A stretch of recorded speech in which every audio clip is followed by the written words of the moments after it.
Hi friends, welcome to Tamil cook vlogs. இன்றைக்கி நம்ம வீடியோவில் முட்டை வச்சு ஒரு சூப்பரான லஞ்ச் பாக்ஸ் ரெசிபி தாங்க ரெடி பண்ண போகிறோம். நீங்கள் நம்ம சேனலை இப்போ தான் ஃபஸ்ட் டைம் பார்க்குறீங்கன்னா இந்த வீடியோக்கு லைக் பண்ணிட்டு மறக்காமல் நம்ம சேனலை சப்ஸ்கிரைப் பண்ணி வச்சுக்கோங்க. வாங்க இப்போ வீடியோக்குள்ளே போகலாம். ஸ்டவ் ஆன் பண்ணி ஒரு வானல் வச்சுக்கலாங்க. அதில் 2 டேபிள் ஸ்பூன் எண்ணெய் சேர்த்துடலாம். எண்ணெய் நல்லா சூடானதும் மீடியம் சைஸ் வெங்காயம் ஒன்று கட் பண்ணி வச்சுருக்கிறேன், அது இதில் சேர்த்துடலாம். இந்த வெங்காயம் பார்த்திங்கன்னா ஓரளவுக்கு நல்லா கண்ணாடி பதத்துக்கு வர மாதிரி நல்லா வதக்கிடலாங்க.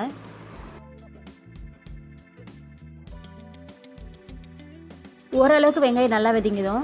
குட்டியாக தக்காளி ஒன்று கட் பண்ணி வச்சுருக்கேங்க, அதையும் இதில் சேர்த்துடலாம்.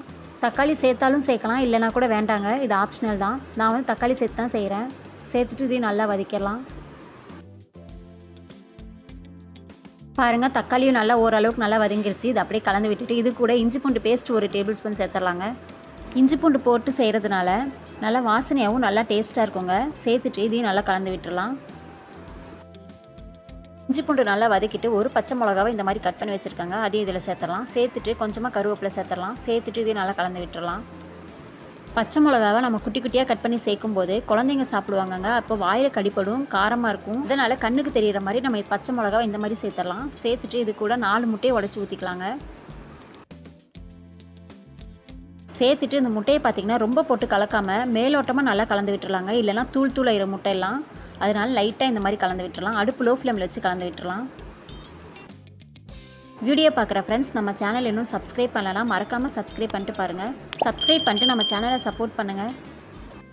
பாருங்கள், இந்த அளவுக்கு நம்ம முட்டையை நல்லா கலந்து எடுத்துக்கிட்டால் போதும், ரொம்ப தூள் தூளாகாமல்.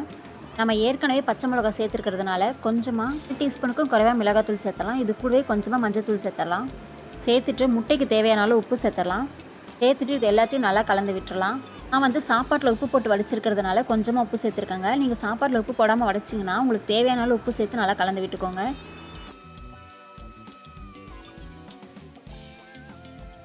அவ்வளோதாங்க, நல்லா கலந்து விட்டுட்டு இது கூட நம்ம சூடாக வடித்து வச்சுருக்கிற சாதத்தை சேர்த்துடலாம்.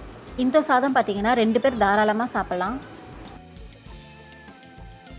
சாதம் சேர்த்துட்டு நம்ம ரொம்ப கிளறி விட வேணாங்க. ஏற்கனவே வடித்த சாதம் சூடாக இருக்கும்.